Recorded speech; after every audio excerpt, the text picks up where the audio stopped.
5 segundos para decir que haber conocido a la Fundación para la Defensa de la Nación Española, que hace poco tiempo que la conozco, ha supuesto para mí personalmente, tanto desde el punto de vista intelectual como desde el punto de vista personal, un cambio que yo denominaría radical en mí, respecto de mi propia experiencia y trayectoria intelectual. Llevo dedicada al mundo universitario y al mundo de la administración pública aproximadamente 20 años. He dado siempre mis opiniones por escrito a quien me las ha pedido, pero nunca me había manifestado públicamente respecto de cuestiones que tienen un componente ideológico importante. Y por primera vez lo he hecho con ocasión de haber conocido a Alejo Vidal Quadras y a Santiago Abascal. De manera que yo, que nunca me he afiliado a nada, que soy incapaz de pertenecer a nada porque o me voy o me echan, y que sigo sin pertenecer a la Fundación para la Defensa de la Nación Española, me siento en la obligación de contribuir a que vuestra idea, que a mí me ha provocado un sentimiento nuevo, se difunda, y asumo el compromiso de ser ese miembro no inscrito que, en la medida de sus posibilidades, trasladará la idea a todo aquel que me quiera escuchar, y si después de escucharme no quiere hacer nada, seguiré diciéndoselo, porque es posible que algún día se dé cuenta de que las cosas dichas muchas veces acaban calando. Por lo tanto, asumo ese compromiso no escrito, pero que es un compromiso personal que confío que algún fruto dé, ¿no? Tengo que hablar en este momento de dinero. No nos engañemos. El sistema de financiación de las comunidades autónomas y la crisis se llama dinero. Y claro, en un curso donde se habla de grandes consensos, grandes coaliciones, grandes reformas, o sea, ideas, hablar de dinero parece, cuando menos, un poco burdo. Aquí se habla de patria, se habla de nación, se habla de la necesidad de que los individuos se sientan que forman parte de un territorio y de un grupo, y yo vengo a hablar de dinero, de algo tan banal, tan venal como el dinero. Bueno, creo que es que el nacionalismo es dinero. Y si reconducimos las cosas a lo que son, quizás podamos encontrar algunas soluciones donde realmente está el problema. Ya en alguna otra ocasión he dicho que Carod Rovira es una fuente de inspiración, como para el profesor Sosa lo es Zapatero, para mí lo es Carod Rovira, ¿no? Cada uno tiene sus clásicos y yo he asumido este, ¿no? Carod Rovira hace 2 años aproximadamente dijo lo que pensaba, que es otra de las características de los nacionalistas. Saben lo que quieren y lo dicen, y probablemente es otra de las características que no tienen los partidos nacionales. Saben lo que quieren, pero no lo dicen, por si acaso si lo dicen tienen que dejar de hacer lo que quieren hacer. Conclusión, un galimatías donde se lleva el gato al agua el que dice lo que quiere y en cambio pierde la oportunidad el que no dice lo que tiene que decir. Y él dijo claramente: dadme un sistema de cupo y me olvido del término nación. Claro, escuchar eso es lo mismo que escuchar a María Emilia decir: tendremos una sentencia que contentará a todo el mundo. Cada uno dice lo que piensa. La presidenta del Tribunal Constitucional quiere una sentencia que no levante ni una ampolla y que no levante ningún comentario. Y Carod Rovira lo único que quiere es dinero. Dame un sistema de cupo y me olvido del término nación. Y por lo tanto nos olvidamos de todo el problema existencial de España. Porque si ya no hablamos de naciones y solo hablamos de dinero, son términos en los que los trileros pueden entenderse, porque al fin y al cabo los trileros lo que hacen es mover las piezas para que el dinero acabe o en el que juega o en el que mueve los cubiletes. Estos días, además, asistimos a noticias continuas donde se habla de si por fin tenemos sistema de financiación o no. Antes de ayer estábamos a punto del acuerdo. Ayer por la noche el representante de RC comunica oficialmente que no se ha llegado a ningún acuerdo. O sea, un elemento, no por la persona, que también, sino por el papel que ocupa dentro del sistema, comunica a la nación que no ha sido posible llegar a un acuerdo con el Estado, lo cual llama también la atención, ¿no? Esta mañana el presidente del Gobierno decía que estamos a punto de llegar, ¿no? Estamos en el inicio de ver el final del sistema de financiación. Y, al fin y al cabo, son todo 800 millones de euros. Al fin y al cabo, pues en vez de 3.000 son 3.800, pues tampoco pasa nada, ¿no? Porque se ponen 800 encima de la mesa y se acabó el problema de la financiación. Claro, cuando uno vuelve la vista atrás y se da cuenta que el título 8º de la Constitución está siendo prostituido absolutamente por algo como llegar a un modelo de financiación a estas alturas, significa que tenemos que preguntarnos qué es lo que hemos hecho anteriormente para saber dónde queremos ir. Y creo que en ese sentido es importante saber por qué hemos llegado donde estamos en este momento. Porque quizás si entendemos por qué hemos llegado, podamos poner algún remedio, no sé si en los términos de simplemente modificar leyes orgánicas, que como bien decías Alejo, son tan estables como absolutamente nada, porque son un número de diputados nada más, y depende de que los consigas o no, ya tienes una ley orgánica. O por el contrario, es necesario adoptar medidas mucho más radicales, que en ocasiones más vale una vez colorado que ciento amarillo, que es abogar por una reforma constitucional a la que yo no le veo, como señalaba Paco Sosa, tantos problemas en el sentido de que se vayan a debatir aquí cuestiones existenciales. Porque creo que si esa vía se abriera, es necesario que los partidos políticos conduzcan serenamente el debate sobre la reforma constitucional. Si conseguimos, por lo tanto, el consenso en los partidos para abrir el debate de la reforma, yo lamento decir que la ciudadanía española tiene encima suficiente catarsis cívica, o sea, aniquilamiento en los temas que se debaten respecto de la nación, que nadie va a mover un dedo. Nadie mueve un dedo porque tengamos 4 millones de parados. Nadie mueve un dedo porque no vayamos a tener dinero en 30 años para pagar el endeudamiento. Por lo tanto, si nadie mueve un dedo, ¿por qué lo van a mover si ahora nos ponemos a debatir si monarquía o república, ¿no? ¿Por qué hemos llegado donde hemos llegado? Yo creo que hemos llegado por dos razones, ¿no? Gracias al crecimiento económico, no como causa del crecimiento económico. Es difícil oír ahora a algunos políticos cuando dicen que estamos aquí como consecuencia del crecimiento económico incontrolado y desmesurado de la sociedad española. Oiga, déjese usted de tonterías, que hace 30 años nuestros hijos no todos podían ir a la universidad y ahora en ocasiones lo que queremos es que no vayan a la universidad, porque es bastante probable que aprendieran más en casa que algunas de las cosas que les enseñamos en la universidad. Pero lo cierto es que el crecimiento económico ha permitido un desarrollo social que es incuestionable y que además ha mejorado las condiciones de vida de los españoles y ante eso no hay nada que decir. No ha sido el crecimiento económico, con independencia de los desórdenes que pueda haber habido en el crecimiento económico. Yo creo que ha sido una idea equivocada de la gobernabilidad. Cuando en el año 78 los padres de la patria, los hijos, los suegros, los yernos, los sobrinos y los tíos, porque contribuyó todo el mundo a que el 78 fuera como fue, no solo fueron los padres de la patria, fueron los que no salieron a la calle, fueron los que se quedaron en casa, fueron los que salieron a la calle, los que callaron, los que hablaron.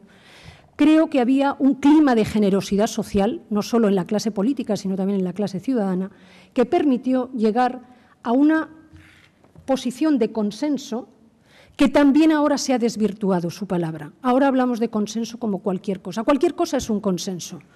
Llegamos a la conclusión de que el trasvase Tajo Segura es necesario y tenemos un consenso. Llegamos a la conclusión de que hay que pagar 22 días por año trabajado en el ámbito laboral y eso es un consenso. Yo creo que el consenso está reservado para misiones más altas, para fines mucho más interesantes y más importantes. El resto serán acuerdos, serán pactos, pero no son consensos tal y como lo habíamos entendido en el año 78.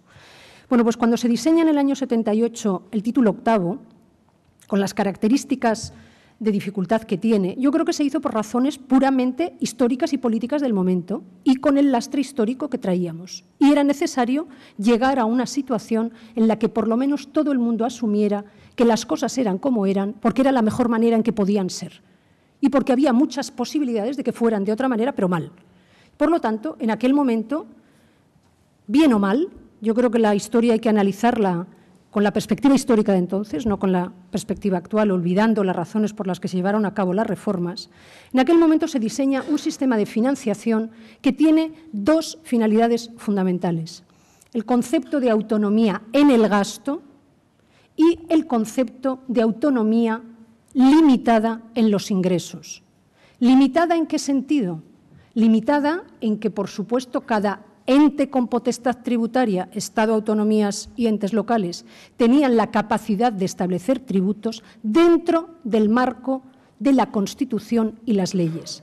La propia Constitución habla de poder tributario originario y poder tributario derivado, no en el sentido de que las comunidades autónomas estuvieran supeditadas, subordinadas al Estado, no. Eran tan soberanas estableciendo sus propios tributos como lo era el Estado estableciendo los suyos, pero con una pequeña diferencia. El Estado era el garante de la finalidad del sistema de financiación, y la finalidad del sistema de financiación eran dos: el artículo 31 de la Constitución, o sea, la igualdad de los ciudadanos a través de la contribución al sostenimiento de los gastos públicos mediante un sistema tributario justo, y, en segundo lugar, que el gasto fuera eficiente, equitativo y que permitiera levantar los obstáculos de la desigualdad. O sea, que el sistema de financiación era un medio para conseguir un fin que estaba en el título preliminar de la Constitución. El sistema de financiación está en el 133 y el 157, mientras que la finalidad del sistema de financiación está en el artículo 31 y trasunto del artículo 14, principio de igualdad. El tributo, aunque no lo creamos, nos hace libres e iguales. Esto nos llevaría muy lejos, pero creo que es importante saber por qué había ese sistema de financiación.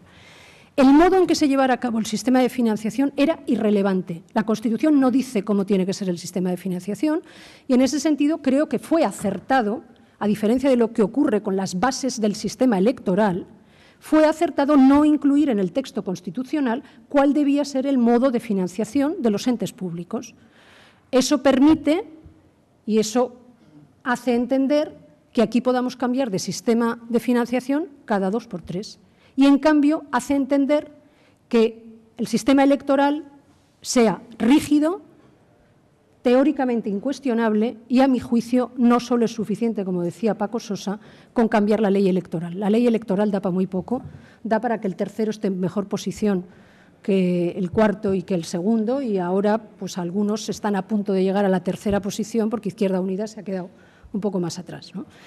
Pero lo cierto es que ese modelo abierto de financiación de los entes territoriales estaba anclado en unas bases muy claras, que era: obligatoriamente tenemos que respetar el sistema de cupo para Navarra y el País Vasco, disposición adicional primera de la Constitución.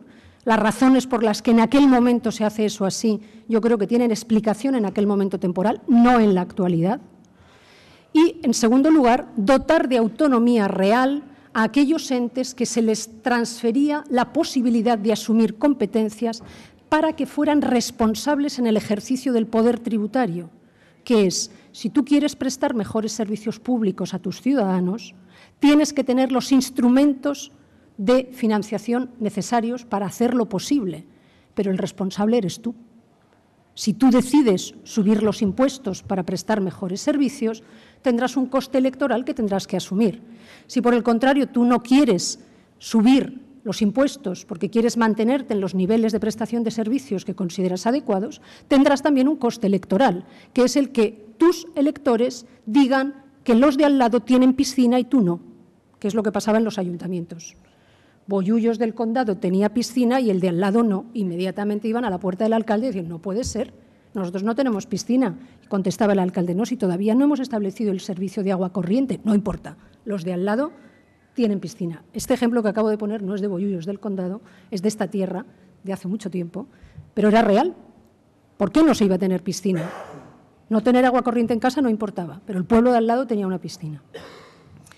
En el año 96 se adopta un cambio que pasa desapercibido a la sociedad, que solo se conoce en el Consejo de Política Fiscal y Financiera, un ente que nos va a resultar desconocido en poco tiempo porque lleva sin reunirse mucho más de lo que debería, donde las comunidades autónomas, después de que han asumido una buena parte de las competencias que les son propias, por supuesto, y aquellas que podían asumir voluntariamente, deciden que su sistema tributario, que les permite establecer tributos propios, no es un sistema tributario demasiado interesante. Claro, no hay nadie que sea capaz de sostener: pongo un nuevo tributo y vuelvan ustedes a votarme.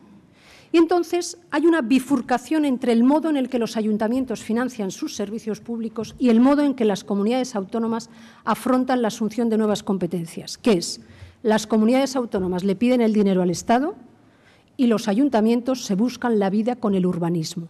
No nos engañemos.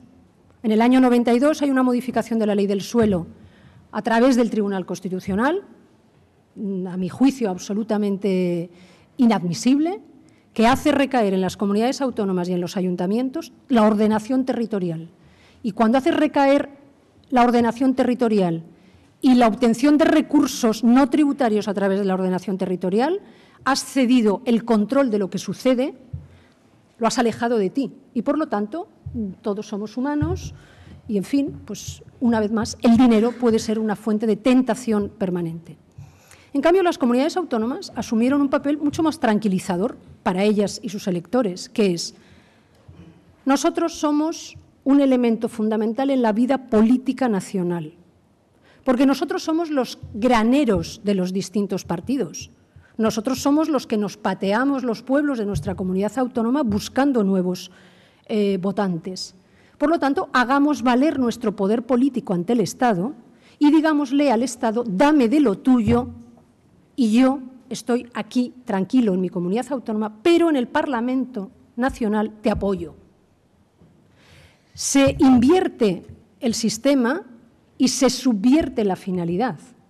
De manera que en el año 96 nos encontramos con que los equilibrios parlamentarios en el Gobierno central, y soy consciente de que estoy diciendo equilibrios parlamentarios en el Gobierno central porque hay una identificación entre el poder de la Administración, entre el Gobierno y el Parlamento, se transforma en que es necesario conseguir una serie de votos para gobernar.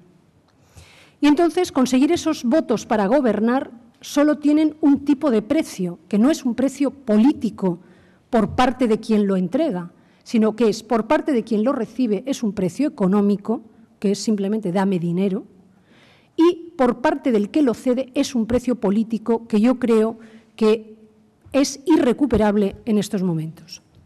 Eso lleva a que en función de lo que me das, estoy dispuesto a apoyarte o no apoyarte para sacar adelante una ley u otra. Confundimos la gobernabilidad del Estado con mantenernos en el Gobierno, que es algo completamente distinto. Mantenerse en el Gobierno no es tener la posibilidad de gobernar. Mantenerse en el Gobierno es seguir teniendo la posibilidad de decidir desde este sillón en función de lo que me piden los que a su vez me dan su apoyo parlamentario. Eso fue lo que sucedió en el año 96, pero tampoco había demasiados problemas, porque teóricamente las alianzas que se habían realizado en el año 96 y posteriormente en el año 2000, aquí no se libra nadie, eran alianzas pacíficas. No levantaban demasiados problemas y, por lo tanto, era todo una cuestión de cambio de cromos. Me das esta competencia y este dinero, yo te apoyo en Madrid, gobiernos estables durante 4 años. Pero no nos olvidemos que el sistema ya había cambiado. El sistema se había convertido en que la financiación era simplemente saber cuántos votos podías conseguir de los nacionalistas, porque la distribución del espectro político no permitía mayorías, aparentemente mayorías muy amplias que no requirieran de los apoyos nacionalistas. Y cuando hubo mayorías amplias que no requerían de apoyos nacionalistas, lo digo como no estoy afiliada a nada, porque ya les digo que o me echan o me voy, cuando hubo mayorías suficientes, se siguió el mismo sistema. ¿Cuál es la razón o por qué? La teórica paz social. Yo lo siento, pero no me creo aquella paz social, es la paz de los muertos.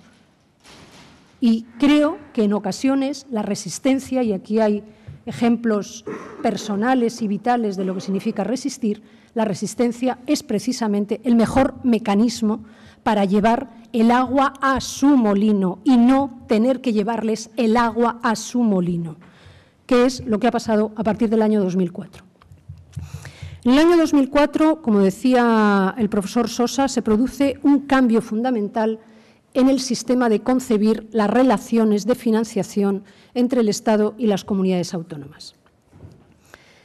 El Plan Ibarretxe, por distintas razones, y aquí hay muchos de los que podéis hablar mucho mejor que yo y con más conocimiento de causa, no solo no llega a buen puerto, sino que no es bien recibido en ninguna parte.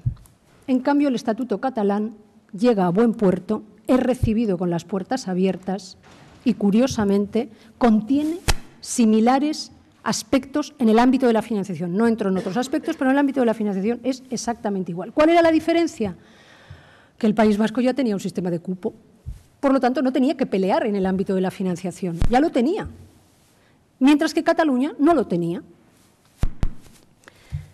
En el año 2004 a mí el Partido Popular me pide, no a mí personalmente, sino a un grupo de personas no afiliadas a ningún partido, que diéramos una opinión jurídica.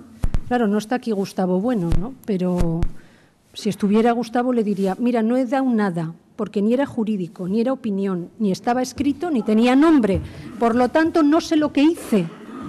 Y como no sé lo que hice, no soy responsable. Y como no soy responsable, probablemente no soy sujeto de derecho. Y si no soy sujeto de derecho, quizá no soy ser. No lo sé. La cuestión es que aquello que nos pidieron consistía en que, desde una perspectiva estrictamente jurídica, dijéramos si el Estatuto catalán, a nuestro juicio, era constitucional o no era constitucional. Cada uno, en el ámbito que le tocó, dijo lo que le parecía, sin que nos pusiéramos de acuerdo entre nosotros. Nunca circularon los informes que nosotros enviamos, de manera que no supimos si coincidíamos o no coincidíamos, ¿no? Yo estoy convencida de que mi papel, en vez de llegar al Partido Popular, que fue quien me lo mandó, por equivocación probablemente debió llegar al Partido Socialista, porque al Partido Socialista de José Luis Rodríguez Zapatero, ¿no? Que es otro partido socialista distinto. Porque 5 puntos que yo señalé como absolutamente imprescindibles son precisamente los 5 puntos que se han puesto en marcha en relación con el Estatuto catalán. Con lo cual, pienso, debieron decir, es de León, igual que Zapatero, coincidieron en la universidad, se ha equivocado de destino el papel, que lo manden a otro lado. Uno de esos aspectos era la bilateralidad. El segundo era la solidaridad condicionada. El tercero era la preeminencia del Estatuto sobre la LOFCA. El cuarto era que el resto de las comunidades autónomas debían contribuir al mantenimiento del sistema de financiación de Cataluña. Y el último era el rebaje de la autonomía local a niveles anteriores al Estatuto Municipal de Calvo Sotelo de 1924. Esos eran los 5 puntos que yo señalaba en aquel momento como críticos. No entraba en cuestiones técnicas de decir si las comisiones bilaterales debían reunirse teniendo aquellos representantes del ministerio o de otro. No, yo me limité a señalar 5 aspectos que me parecían estructurales y que, combatiendo esos aspectos estructurales, el Estatuto podía ser perfectamente constitucional, pero que si esos elementos estructurales no se modificaban, ese Estatuto, pusiera lo que pusiera, era inconstitucional a mi juicio. Bilateralidad. Está.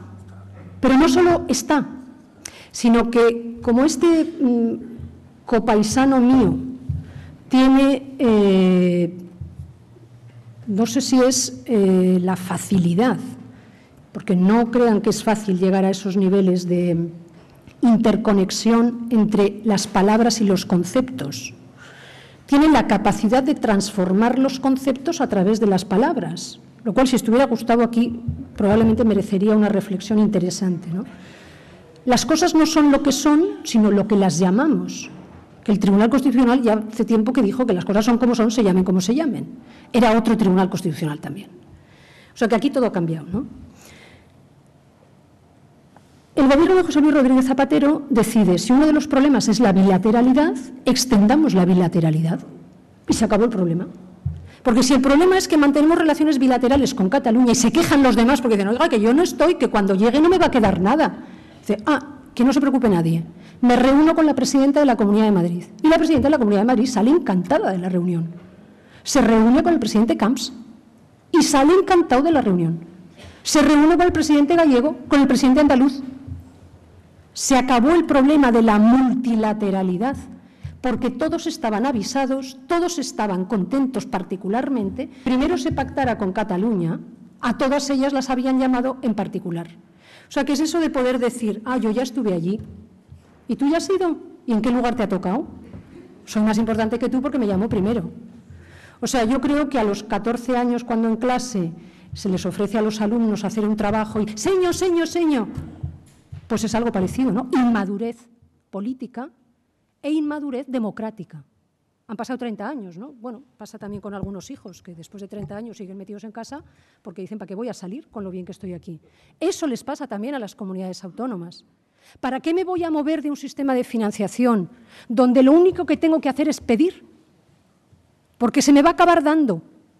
Si hay, porque hay. Y si no hay, porque nos endeudamos para tenerlo. Por lo tanto, la paz política se consigue a través de dinero. ¿Cuál es la diferencia con Cataluña?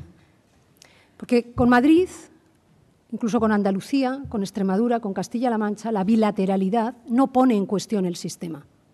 En Cataluña la bilateralidad pone en cuestión el sistema. Porque Cataluña, el Estatuto catalán, no busca la bilateralidad simplemente como un instrumento de negociación, sino que es un instrumento de identificación nacional. Es la confederación.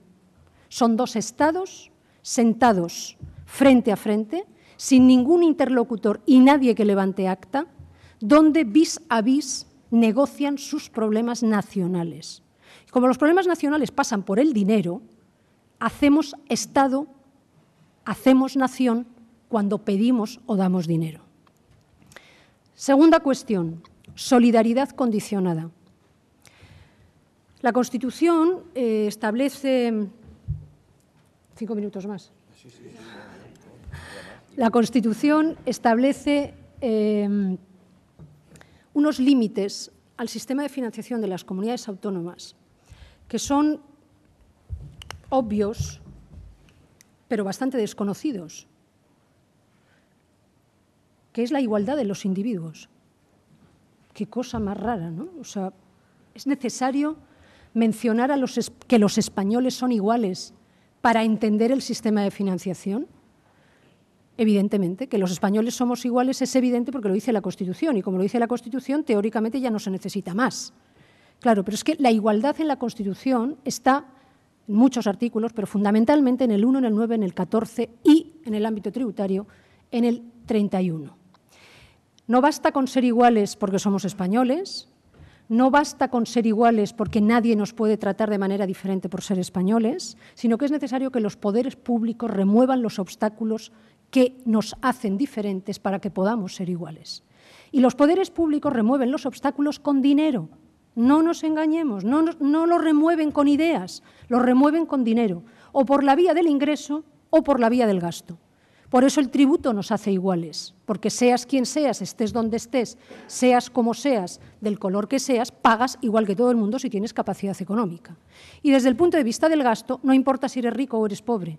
Lo importante es que el Estado garantiza que tú tienes los mismos servicios que el de al lado, seas rico o seas pobre. Por lo tanto, la igualdad está íntimamente ligada con la contribución al sostenimiento de los gastos públicos. Ese criterio de igualdad, que es igualdad entre individuos, no igualdad entre territorios, exige, y así lo establece la Constitución, que el Estado garantice dos aspectos: la solidaridad y, en segundo lugar, la redistribución de la riqueza. Pero lo tiene que garantizar alguien.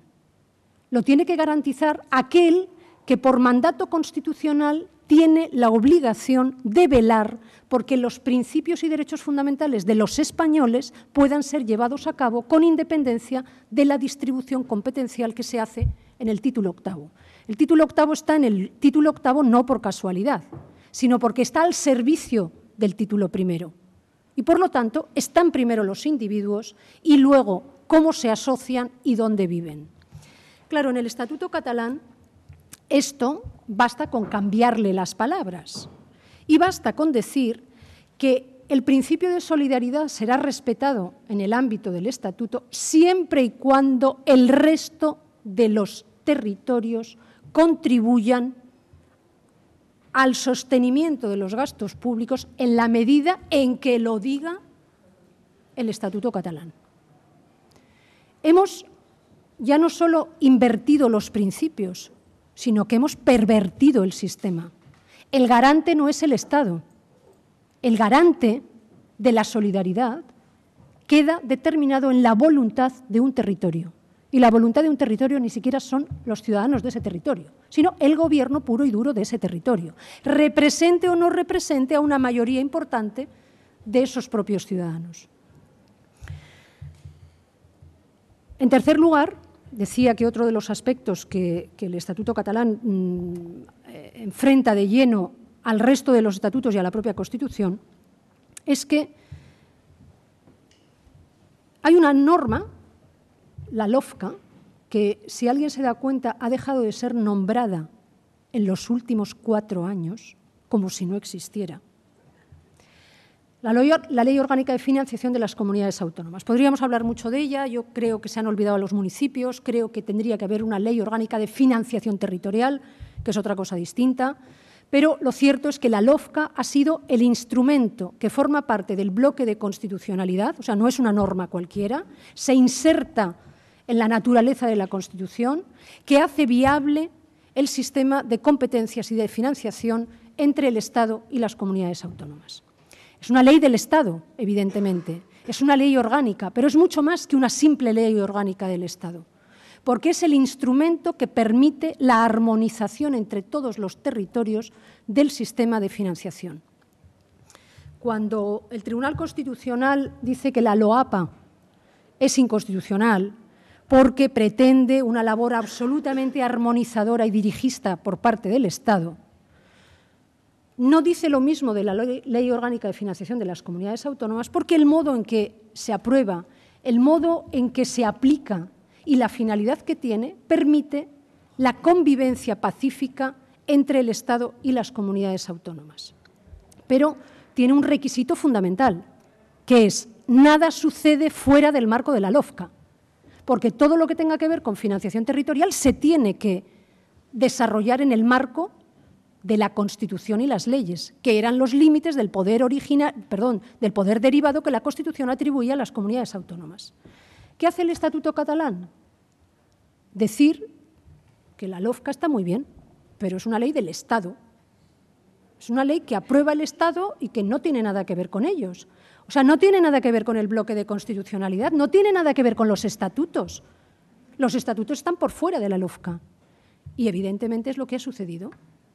Los estatutos, todos los estatutos aprobados después del año 2006, todos desarrollan sus aspectos de financiación al margen de la LOFCA, que es otro aspecto que habría que analizar. ¿Cómo es posible que hayamos llegado a esta situación? Pues lo siento, pero es la cláusula Camps. Y yo también. Y en el momento que uno dice y yo también, es lo de la piscina. Oiga, ¿cómo va a ir este y nosotros no? Que van a venir mis ciudadanos, que los ciudadanos no habían dicho nada, pero nuestros gobernantes dijeron, hombre, no, Estatuto de Castilla y León, hombre, no, en fin, lo está pidiendo Valencia, somos todos los mismos, pensamos lo mismo, apoyamos las mismas ideas, todos al mismo carro. Con lo cual, en este momento la bilateralidad no es un problema, porque todos ellos han asumido que pueden tener relaciones bilaterales. ¿En qué hemos transformado al Estado?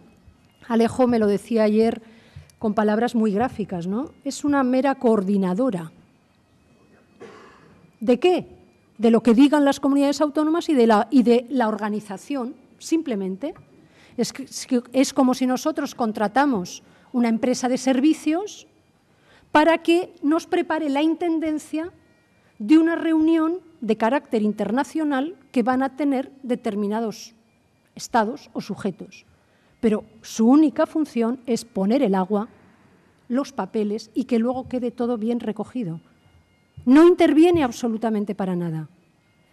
Por eso, la situación que tenemos en este momento es que el Estado no es que asista acomplejado, porque no tiene ningún complejo de asistir como asiste a esas reuniones, sino que se ha sentido liberado de una carga que no supo entender nunca. Su carga no era una carga, era una responsabilidad que le exigía la Constitución. Garantizar la solidaridad entre los territorios y garantizar la igualdad entre los individuos. Leo el título, La ineficacia del Estado autonómico frente a la crisis. Porque si no, luego me dirán que no hablo de lo que tenía que hablar, que es bastante probable que no haya hablado de lo que tenía que hablar. Pero como no sé lo que tenía que hablar, y Gustavo no está aquí para decirme lo que hay que decir, ¿por qué? ¿Por qué el Estado autonómico actual es ineficaz ante la crisis? Primero, porque no tiene dinero. ¿Por qué no tiene dinero? Por muchas razones no tiene dinero. Porque el ansia de dinero es insaciable siempre, en primer lugar. En segundo lugar, porque el dinero que se tiene no se compara con los gastos que hay que realizar, sino que el dinero que se tiene solo se utiliza electoralmente, porque la finalidad es la gobernabilidad, pero en el sentido en el que lo he dicho antes, que es mantenerme en el gobierno una vez que estoy. No el hacer posible que la vida de los ciudadanos sea mejor con independencia de quién esté gobernando. El Estado autonómico en este momento no puede sostener el sistema sanitario. Y como no puede sostener el sistema sanitario, le quedan dos opciones. Acudir al Estado y decirle, oye, que no tengo dinero, que me has transferido las competencias, que sí, ya sé que las quise, que si lo hubiera sabido, casi te las dejo. Pero ya que me quedé con ellas, dame dinero. Y además le dice otra cosa, que es, no te olvides que la crisis ha hecho bajar la recaudación de los impuestos de los que yo recibo el dinero. Tú a mí eso me lo compensas. Yo no tengo la culpa de que los empresarios ganen menos. Yo no tengo la culpa de que se cierren las empresas. Yo no tengo la culpa de que en el IVA se recaude el 25% menos. Es tu problema, Estado. A mí dame un sistema de financiación que, aunque suponga la participación en los tributos del Estado, las consecuencias de la crisis económica a mí no me afecten. Y el Estado coge y se calla. Pues tiene usted razón. Pues tiene usted razón. Tenemos menos dinero, tenemos un 30% menos de dinero. ¿Qué hacemos? No pasa nada. Todos vosotros, estos jóvenes que están por aquí, os vais a acordar dentro de 40 años de lo que pasaba hoy. Porque vuestro IRPF no va a ser el instrumento para subvenir los gastos públicos del Estado en el que viváis. No, sino para pagar los gastos públicos del Estado en el que estamos ahora. Por lo tanto, las consecuencias que el sistema de financiación tiene para la sociedad actual desde el punto de vista económico, pero para las sociedades futuras desde el punto de vista de la sostenibilidad, a mí me parecen absolutamente graves. Nos endeudamos, que no pasa nada. Al fin y al cabo, la deuda no se ve. Total, no está. O sea, cuando tú debes no te lo cuenta nadie, salvo que te vengan a llamar a la puerta. ¿Y quién viene a llamar a la puerta? El orden internacional. Ese es el que viene a llamar a la puerta. Y quien deja de llamar a la puerta son las empresas. Porque las empresas que pudieran venir a invertir a nuestro país, a cualquier territorio, ya da exactamente igual, lo primero que se van a preguntar es, oye, ¿los costes con los que yo voy a tener que contribuir al sostenimiento de los gastos públicos de estos se refieren al beneficio que yo obtengo por invertir en España o a acarrear toda la deuda histórica, la histórica de verdad histórica y de la que estamos haciendo historia ahora? Y la respuesta es, no, mira, es que vas a tener que pagar más que en Francia. ¿Por qué? Porque te van a subir el impuesto de sociedades. ¿Por qué te van a subir el impuesto de sociedades? Porque como ha bajado la recaudación, porque hay crisis, pues entonces te tienen que subir el impuesto. Conclusión, oiga, pues ¿sabe qué le digo? Que para construir lo que construyo me da igual estar aquí que en Rumanía. La deslocalización no solo es consecuencia de las políticas de facilidad o no facilidad del establecimiento de las empresas, sino fundamentalmente de las políticas fiscales. Si las políticas fiscales no son políticas que atraigan la inversión, sino que dificulten la inversión porque tiene mayores costes, significa que las inversiones que pueden discriminar y elegir simplemente no van a venir. Se irán las empresas y luego nos acabaremos yendo nosotros. ¿Dónde? Donde haya mejores oportunidades, porque dentro del país no las habrá. Alguno ya se va. Y esperemos que la experiencia que nos cuente sea interesante para ver si nos tenemos que ir todos también detrás, ¿no? ¿Hay alguna solución? Bueno, yo creo que la solución la han puesto Toyota, Renault, Kia, cuando a través de los anuncios publicitarios respecto de las ayudas que se conceden o no a la compra de un automóvil, dicen a todos 2.000 euros. Compre usted el coche donde lo compre, a todos 2.000 euros. Qué curioso, la armonización de la LOAPA. Pero ¿no dijo el Tribunal Constitucional que aquello era inconstitucional? ¿Que no se podía armonizar? ¿Que el Estado no podía organizar absolutamente toda la vida económica de los territorios? Bueno, pues no nos lo organiza el Estado, nos lo organiza Renault. Y a los ciudadanos les importa absolutamente nada que el sistema de distribución competencial haga que cada comunidad autónoma pueda establecer o no ayudas a la compra del automóvil. A los ciudadanos lo único que les interesa es que cuando se van a comprar un coche, si el coche les gusta, se lo compran más barato en un sitio que en otro. Por lo tanto, es el mercado el que va a acabar cumpliendo la función que ha dejado de cumplir el Estado. Lo cual es tristísimo, porque en épocas de crisis económica del mercado no se puede esperar mucho, precisamente, porque está en horas bajas, ¿no? Por eso he dicho en alguna ocasión, y con esto termino, Santiago, que la crisis es una oportunidad. Es una oportunidad para los ciudadanos, no para los políticos, porque está visto que los políticos, y lo lamento, Alejo, sí, tú representas a los políticos, a los raros, es verdad, pero a los políticos al fin y al cabo, ¿no? A esa clase de sujetos especiales por la generosidad que les caracteriza, pero en ocasiones por la pérdida de la razón con que el partido, y no lo digo por ti precisamente, a lo que el partido les conduce, ¿no? Yo creo que los partidos tienen la capacidad de fagocitar el sentido común de sus militantes. Entonces, es una cuestión que creo que habría que replantearse, ¿no? Sí. ¿Por qué la crisis puede dar la oportunidad?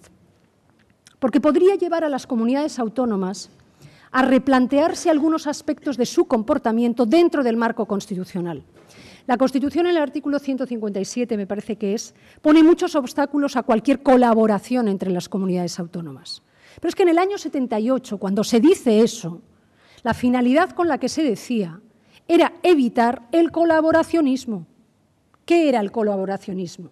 Que tres comunidades autónomas, por las razones que fueran, se pusieran de acuerdo para formar un gobierno fuerte y acabaran desbancando al Estado central y, por lo tanto, por la vía de los acuerdos entre las comunidades autónomas, esto se convirtiera en un Estado que dejaba de serlo para ser una nación u organización de Estados. Por eso, la Constitución presenta muchos recelos a cualquier acuerdo entre las comunidades autónomas y dice, bueno, ustedes se podrán poner de acuerdo en cuestiones de colaboración, pero siempre con la autorización del Parlamento Nacional. O sea, como diciendo, ustedes organícense como quieran, pero vienen aquí, nos lo cuentan y ya veremos a ver lo que les decimos.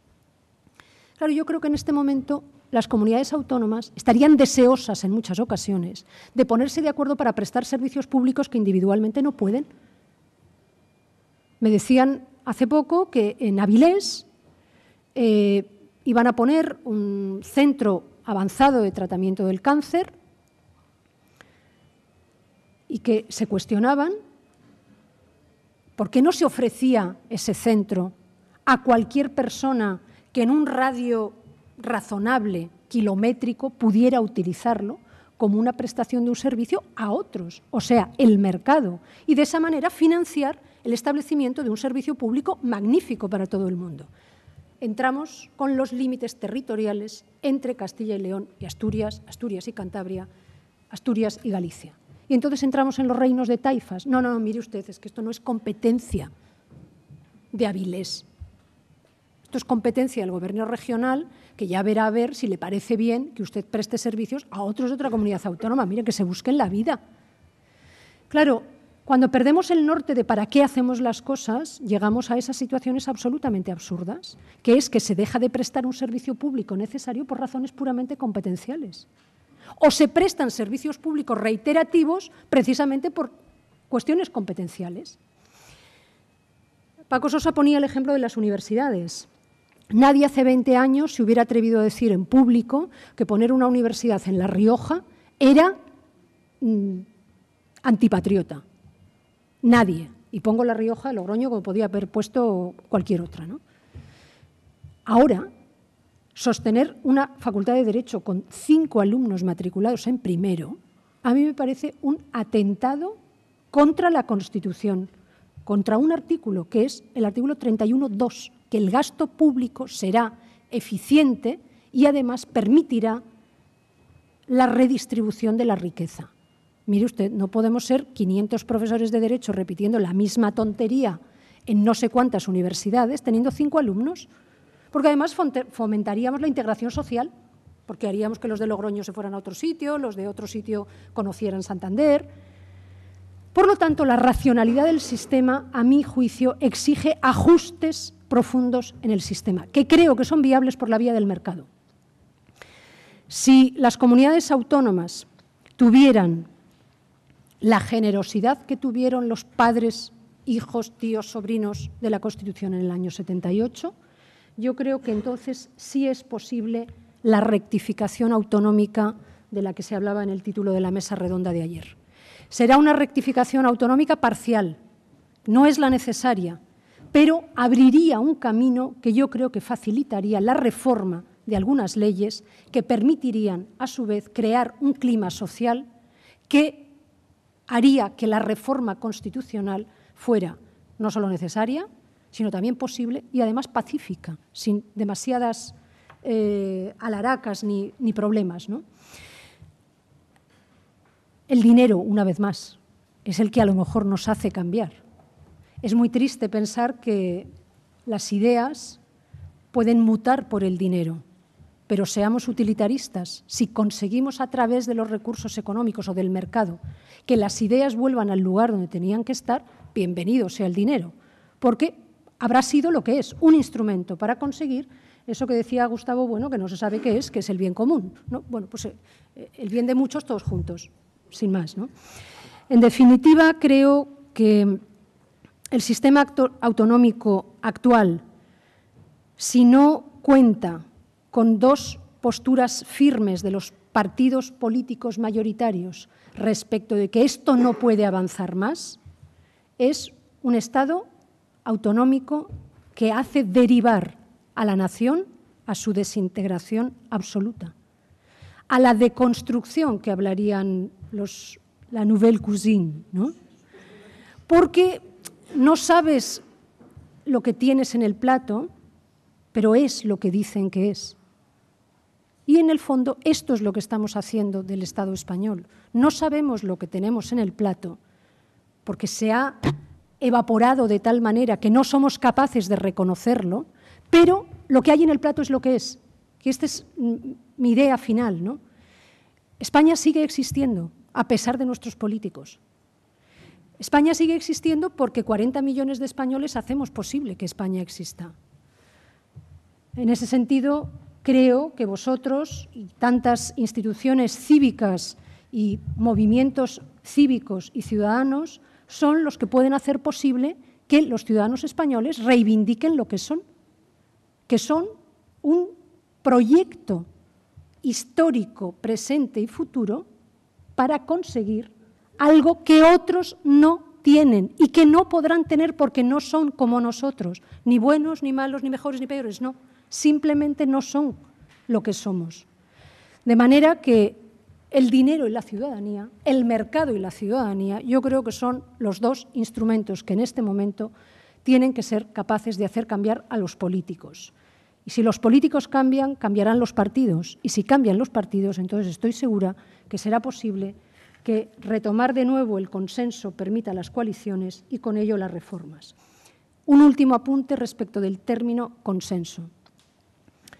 Consenso no es cualquier cosa. Consenso no es llegar a un acuerdo puntual. Y cuando se llegan a acuerdos puntuales que permiten reconocer que el consenso es posible, me estoy refiriendo al País Vasco, me parece una irresponsabilidad, una indignidad poner en cuestión, aunque solo sea nominalmente, la existencia del consenso. Escuché ayer a un político, no, esto no ha sido una alianza. Y yo dije, ya empezamos, las palabras. Si esto hubiera sido una alianza, no hubiéramos llegado a un pacto con el Partido Popular. Digo, ¿cómo que no ha sido una alianza? ¿Y esto qué ha sido? Esto ha sido que dos se han sentado y han dicho, vale. ¿Y eso cómo se llama? Como usted le dé la gana. Pero lo cierto es que es el compromiso firme de dos en conseguir un objetivo. No es simplemente que el objetivo sea darse la mano, es conseguir el objetivo.